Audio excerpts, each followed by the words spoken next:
Greetings and welcome to step 2 in the magical schooling of the spirit. And in the beginning of this section, Bardon describes autosuggestion, which goes together of the magical schooling of the physical body in step 1. It is the impregnation, and we are impregnating ourselves with this, but we can certainly use the tools of air, liquid, and food to do it, and to say the affirmation into the food, into the air, into the water and coffee or whatever we drink, and say it into that, stare at it, put the affirmation in with your eyes like little invisible seeds of intent going inside of it.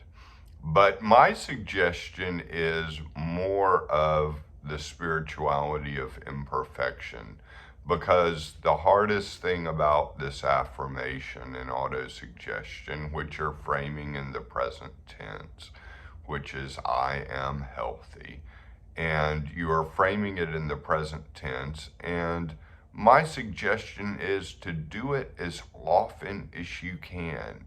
Yes, it's best to do when you first awake. Yes, it's best to do when you're going to sleep, because the subconscious is very open at that point. But if you just say it throughout the day, whenever you think about it, that will help if you just say it.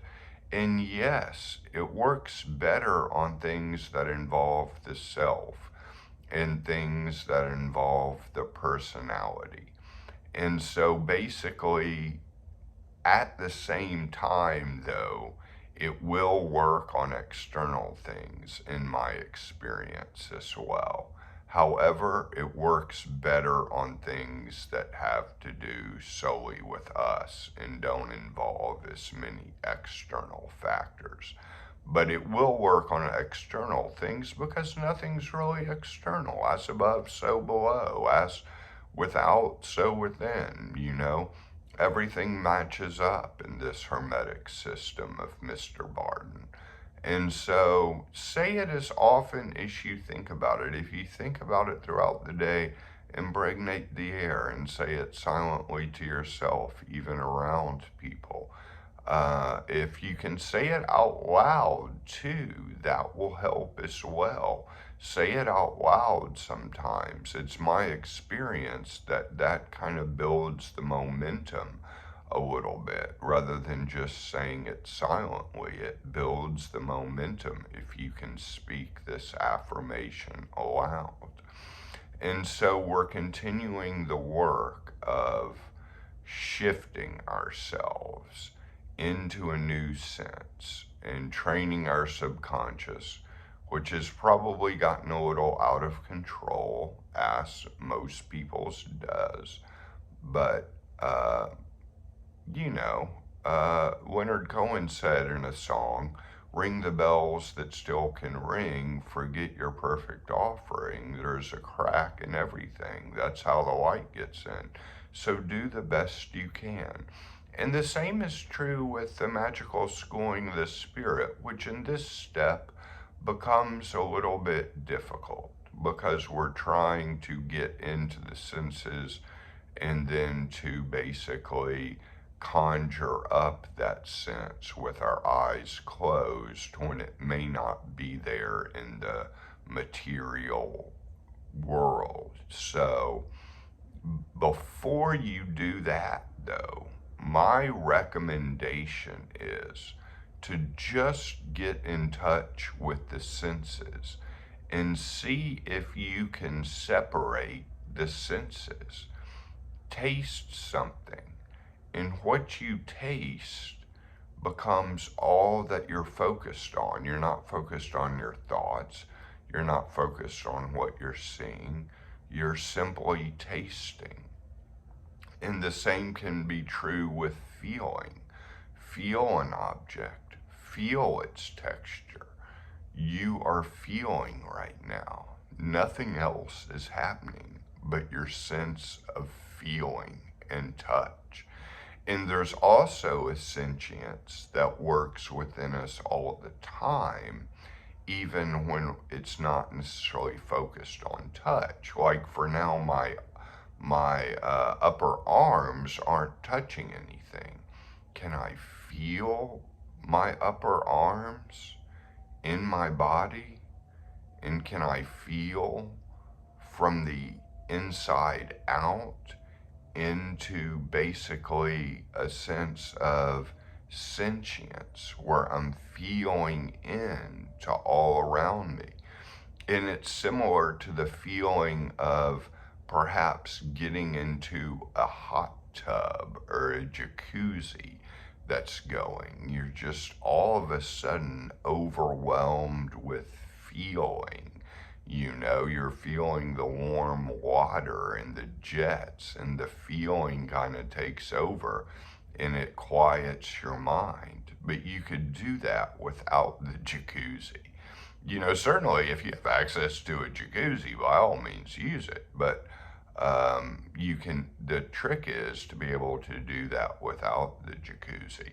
Most of the time we're focused on eyesight, and it's my experience that a lot of people that get into this work are very much in their head and focused on thoughts. So the thoughts basically become dominant rather than any of the senses. And if there's a sense that kind of becomes dominant, it's the sense of sight. And sure, you can focus on that and just seeing rather than thinking. Just see.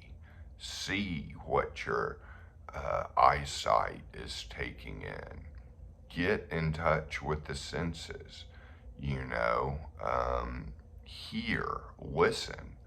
Listen to the silence. Listen to the low murmur in the background, whether it's the AC or cars on the street or nature sounds, birds chirping.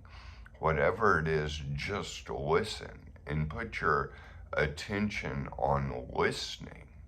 And that will even get you into vacancy of mind. Just listening to silence will basically quiet the mind, because hearing silence is the same thing as a silent mind. You know, a silent sense of hearing is a silent mind, and that's real good for getting into vacancy of mind, which we are continuing. And we are continuing in the steps. All the steps in step one, they never end. You don't move on from one step and stop practicing the ones previously. So those are some of my recommendations.